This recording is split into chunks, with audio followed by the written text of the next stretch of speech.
Hello guys and girls, it's Tankanator here, and today we are back with Armored Warfare, and we will be taking a look at the Merkava IIB. This is a very fun tank from my couple of games that I've played with it. It honestly reminds me of the Challenger 1 in terms of armor. I'm sure it's not even close to as strong as the Challenger, and it also feels a little bit more sluggish to the Challenger, and the reason I'm using the Challenger for comparison is because it reminds me in a lot of ways to it. It also, I would almost say that's more similar to this. It has the damage per minute of a Challenger, which isn't as good as the Abrams, but as far as I know, and it has the armor of the M1 Abrams, which is still very good. It also has a really solid turret traverse, and I must say that this tank looks very cool. So with no further ado, let's go ahead and take a look at it. This is my very first game with it, and that I ended up keeping, and let's just go ahead and take a look. It was on a medium difficulty on Operation Wildfire, and I was a top tier tank, which certainly helps things out, but also puts more stress on you because you're a top tier tank and you haven't even played the tank before. And I hadn't run into any, so it was kind of hard to know if it has any weak spots on it or how I should overall be playing it. Okay. So, with no further ado, let's go ahead and take a look at this tank. And just some early things about this map. Always go for the secondaries. They're really easy to get. Sometimes artillery spawn over here and in there, and will make your life miserable. And as you can see there, just quick, nice solid turret rotation. Checking out elevation and depression, pretty decent depression, not anything special like an M1 Abrams, and pretty solid elevation. Also, I kind of enjoyed the little change right here on the back. And the first thing I generally do on Operation excuse me, Wildfire is I push right up in here where the dead tanks are and use them as cover and go hold down on them, using them to snipe the enemies as they spawn right back in here and try and push up towards the objective. And if you're reading the chat, you can see my skepticism as to how decent it is. And it's getting up to pretty mediocre 38 kilometers an hour. Well, it was until I turned. Already taking shots here, bouncing some from, I'm assuming, some sort of autocannon, which would, yes, it would be, well, not anymore. One bagel panzer down, as I call them. Second one, almost killed him. And currently taking plenty of fire from all these different tanks, and as you can see here by all the different little silver spots where I've bounced shots. And that was a nice one shot on the BMD2. Next up is the BMP2. Let's see if I can one shot him too using heat rounds right now. The heat rounds are very solid on this tank. This was my first battle, so I wasn't carrying enough, unfortunately.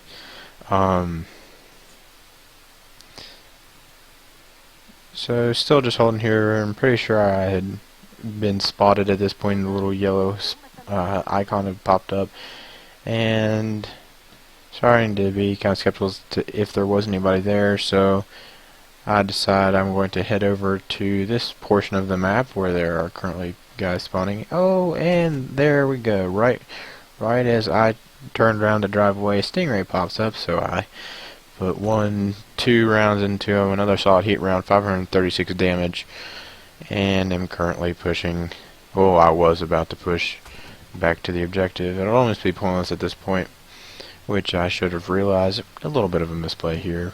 Probably should have pushed up into this point next on the map, which is where the next wave of enemies will be. Pop over here, and of course, right as I crest the ridge, the last enemy on that flank is dead. So I decide that I'm going to head over to here, probably typing something in chat to the effect of not enough heat rounds. Yep, not enough heat rounds. Use the heat rounds on this thing unless you're shooting at composite armor. This is also a medium difficulty, so you're not going to be running into things like M8 Thunderbolts. We'll be taking a look at a hard difficulty match, I believe, next, and so you can get a good idea as to what it's like to be in a hard difficulty match with this. And at this point I am very happy that I'm running into all these guys right here, which is right about where their spawn is. Have just enough gun depression, put one into the stingray, as he's going to be my biggest threat.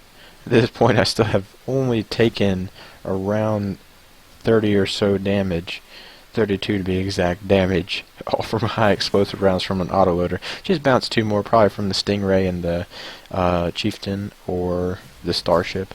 And I put another heat round into the Starship, do 427 damage. Back up a little bit, trying to take a little bit of cover behind this rock, finish off the Stingray as he's probably got the strongest gun of any of them. Next up, the Chieftain, one shot in. This would be a Sabo shot if this has Sabo, or an APCR shot depending on which type of the ammo, which I currently forget it and I apologize. Then I decide that since he's already dead and he'll be dead before I'm able to reload, I would put one into the bagel, doing around 400 damage. At this point I start taking shots from the back, and right as I start talking about having taken any damage, I lose probably close to over 75 hit points, which still isn't much because it has 2,300 plus hit points, which is a very, very solid amount. And I put one into the Panzer 2000, as I hate arty, so generally they get precedence as to who gets shot first. And now I decide to move in and run into a rock, move into the point where we are supposed to be defending. And I take another shot from my flank, and this thing is pretty decent view range for a main battle tank. Certainly better than the Challengers. And I decide to keep on pushing and driving over rocks up to where they should. Some of them will be spawning. Some of them usually spawn up in here to try and attack this point. At this point I'm still looking at the map, trying to figure if I'm going to have a shot on him or not. And then I realize that I might as well just go ahead and go over here, because this guy, the Sheridan, will be dead before I'm able to get to him. So I put 2 rounds into the Bagel Panzer, knocking off most of his 1,048 hit points, and decide to back up into, at which point I realized that, hey, there are guys spawning over to my left. I was getting ready to back up right into cover right where this building is, so I could have good defensive cover while I held this point, as very many enemies will end up spawning over there. And if you look at my front, it is absolutely riddled with bounced shots. Even the side of my tank has bounced plenty of shots. This is a very, very well armored tank. I would almost be tempted to call it the mini Challenger, as its penetration isn't as fantastic as the Challenger one is. Although it generally does, I feel like it does more damage per shot than the Challenger. And then I realize there's a VFM pushing my flank, at which point I decide to do a little bit of bobbing to hopefully throw off his shell and finish the VFM off. At which point I decide that, hey, there's another one on full health that T-72A is dealing with alone.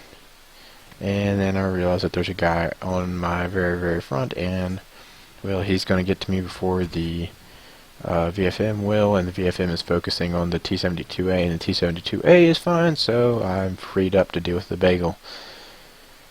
At this point, back up into cover. Was going to take a shot on the VFM right as I get spotted and take a shot, knocking off my track, and I immediately push up to try and get visuals on whoever's shooting me, which actually turns out to be another VFM.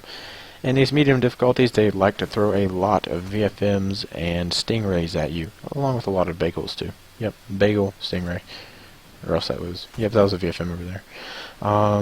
At which point I'm putting 2 more shots into the VFM. Overall, very, very solid tank. Although you have to know where to go on maps to position it the best. And overall, I really, really enjoyed that match. And let's go ahead and take a look at the post-battle results, and hopefully I'll be able to access them, because I haven't messed around with the replay. This isn't very much. Yes, I know I suck. Probably should have screenshotted some, that would have been a safer move.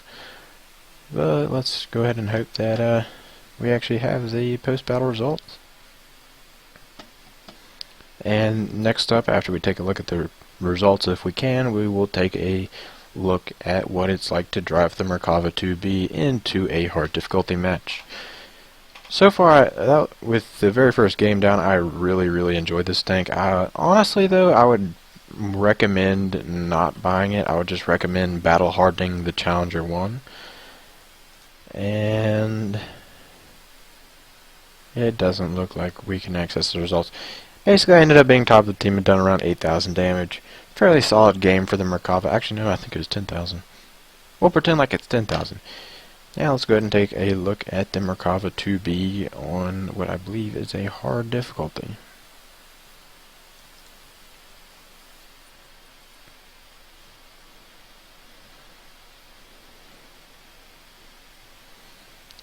Fairly decent matchup. T80 unfortunate, Challenger 1 unfortunate, because Challenger 1 and T80 are both going to be able to outperform me, I feel, from what I've seen. Especially the Challenger 1. The Challenger 1 is one of the easiest tanks to play in the game, I think. It's just point your hull towards the enemies and keep your gun firing and you will not take damage. Even from M8 Thunderbolts, which are the bane of my existence. Excuse me. So it's another, I believe, a hard difficulty on Snakebite. And go ahead and get this game started. Go ahead and push up, checking this angle because normally people will spawn there. At which point, very first shot I take from a Type 85 2M penetrates. This will be a common reoccurring theme through this video. In hard difficulty, these high tier tanks will absolutely front pin you almost every single time. And of course, the Sinchar ninjas the kill. At this point, I'm kind of taking cover right in between, trying to shoot through these rocks right here into the Stingray, but I wasn't able to get a particularly good angle on them. And see the M8 Thunderbolt, and opt for going for the Stingray instead. And of course, the Challenger finishes the M8 Thunderbolt off. Always destroy M8 Thunderbolts. They pin almost every single tank in the game.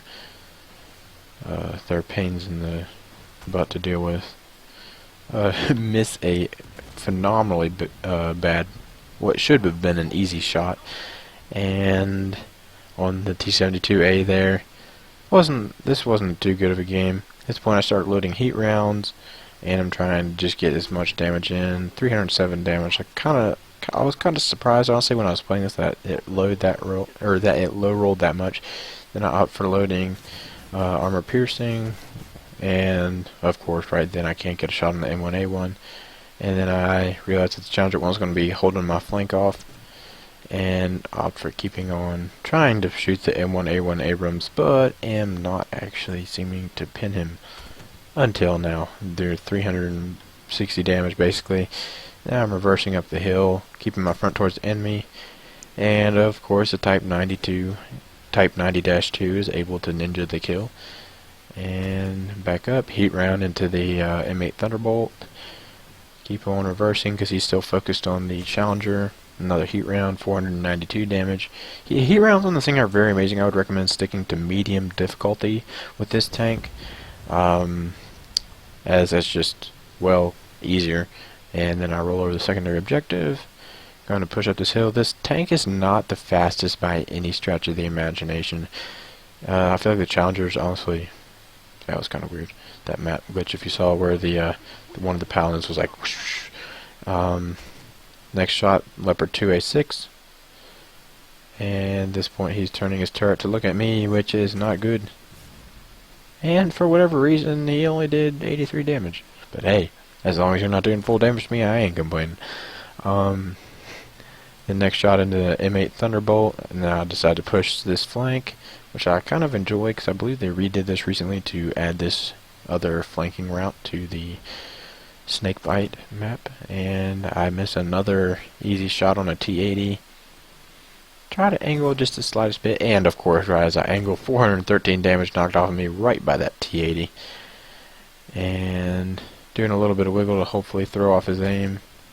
Back up, reverse wiggle, and fortunately that one bounced. Doing this kind of, I've noticed, screws with the AI's aim, and they're not really able to seem to realize that you're not actually moving that much. So they'll, since they're basically using auto aim. Well, they're basically aimbots, to be completely honest, but they are computers, so it's kind of like their point. So they pre-aim to where they think you're going to be rotated to, and so that just throws their gun around. From what I've noticed, another 400 so damage to the M1A1, which I'm pushing. And in an upcoming video, I will cover the weak spots on high tier tanks. Some of them are not always weak spots. Sometimes you have to have high penetration guns. That was an AP round on the back of Leopard 2, by the way. You got a critical hit, did a 500 damage, and of course the next one does 374, with the final one being a heat round, going into the back end, taking him out of the game. Then I decided to push up this central road with the Type 90-2, take out the secondary, and plan on just sitting here waiting, so that way if they come from here I can just turn my turret, and if they come from here I just have to turn my hull. Throw a shot down range at the VFM, doing 419 damage. Not enjoying this tank too much at this point. T90MS, I'm just searching for weak spots. If I can find the tiny weak spot it has, which is actually its driver's hatch, and nope, no weak spot for me. 373 damage. Fortunately, that time I was able to hit it. It's one of the weak spots is right in the middle of his lower glacis, and of course, next shot I hit bounces, and then 424 hit points off like that. Back up to see if I could take a shot on the Paladin, and then decide that hey, there's a BMD4, not being too smart, and put a shot into him, then turn around, because at this point the last two spawns for the enemy on this map are right in this sector and right in this sector. Still trying to see if the Paladin's been shot. At this point I kind of assumed that he had. Then I realized that there are guys spawning behind him, and it would just be rude to let the Type 90-2 to have all that damage. I mean, like, come on, man, gotta share. 510 damage on Stingray. I'm assuming that was probably a heat round. Now I'm deciding to push up on the Stingray 2. When you're in a Merkava, don't push up on a Stingray 2, or else they do this to you. Wait for it. Oh wait, the M8 Thunderbolts still do this to you. Wait for it. Yep, knocked 373 hit points off. At this point I decided to go ahead and do a resupply, I believe, after I put a shot into that Stingray 2, and back up, seeing if there's any more spawns, and decide to take the more safe route, ride around through here, using these as cover and keeping my gun pointed that way, just in case some of them manage to spawn for whatever random reason in the back.